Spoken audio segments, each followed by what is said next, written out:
Breaking news చూస్తున్నాం. వారం రోజులుగా దువ్వాడ శ్రీనివాస్ వైవాహిక జీవితంపై హై డ్రామా కొనసాగుతుంది. ఆగి ఉన్న కారును ఢీకొట్టి దువ్వల మాధురి ఆత్మహత్యకు పాల్పడింది. గాయాలైన ఆమెను స్థానిక పలాస ప్రభుత్వ ఆసుపత్రికి తరలించారు. పలాస మండలం లక్ష్మీపురం టోల్ గేట్ దగ్గర ఘటన చోటు చేసుకుంది. ఈ ప్రమాదంపై ఆమె ఆసుపత్రిలో వివరణ ఇచ్చారు. ఆమె కావాలనే ఆగి ఉన్న కారును ఢీకొట్టినట్లు చెప్పారు. వాణి చేస్తున్న ఆరోపణలు భరించలేకే ఆత్మహత్య చేసుకోవాలనుకున్నట్లు పేర్కొన్నారు. నాకు వైద్యులు చికిత్స అందించవద్దని డాక్టర్లను వేడుకున్నారు. నాపై పిల్లలపై ట్రోల్స్ తట్టుకోలేకపోతున్నానని దివ్యల మాధురి తెలిపారు.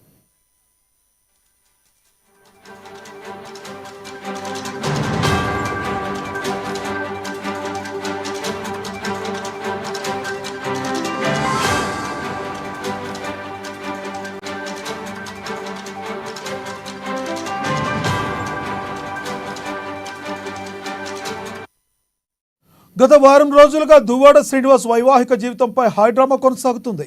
ఆగి ఉన్న కారును ఢీకొట్టి దివ్యల మాధురి ఆత్మహత్య యత్నంకు పాల్పడ్డారు. గాయాలైన ఆమెను స్థానిక పలాస ప్రభుత్వ ఆసుపత్రికి తరలించారు. పలాస మండలం లక్ష్మీపురం టోల్ గేట్ వద్ద ఈ ఘటన జరిగింది. ఈ ప్రమాదంపై ఆమె ఆసుపత్రిలో వివరణ ఇచ్చారు. ఆమె కావాలనే ఆగి ఉన్న కారును ఢీకొట్టినట్లు చెప్పుకొచ్చారు. వాణి చేస్తున్న ఆరోపణలు భరించలేకే తాను ఆత్మహత్య చేసుకోవాలనుకున్నట్లు పేర్కొన్నారు. నాకు వైద్యులు చికిత్స అందించవద్దని డాక్టర్లను వేడుకున్నారు.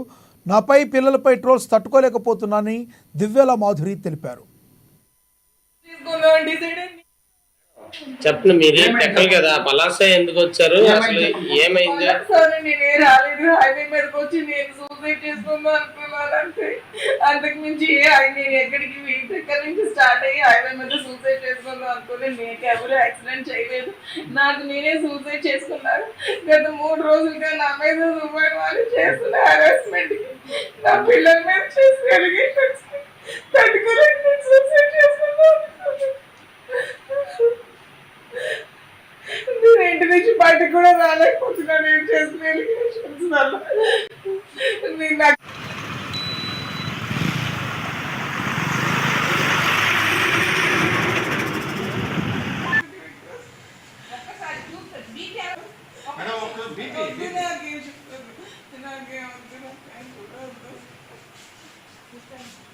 మేడం మీరు ఎక్కడికి వచ్చారు? బయట ఎలా తెలుస్తుంది నాకు? ఒకసారి చూడండి మేడమ్మా,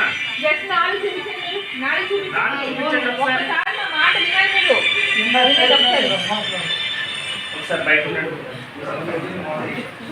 ఒకసారి బయట ఉండండి అమ్మా. 2 minutes. ఎవరు గుర్తులేదు.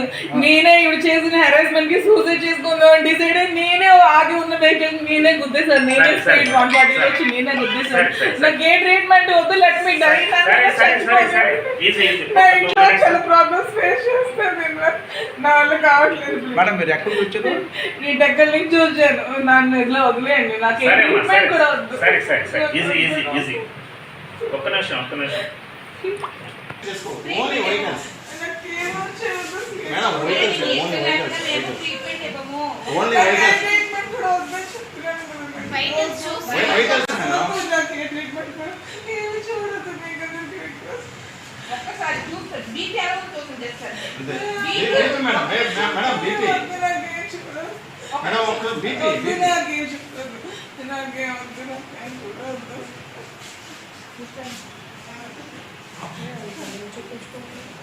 ఒకసారి మేము బీపీ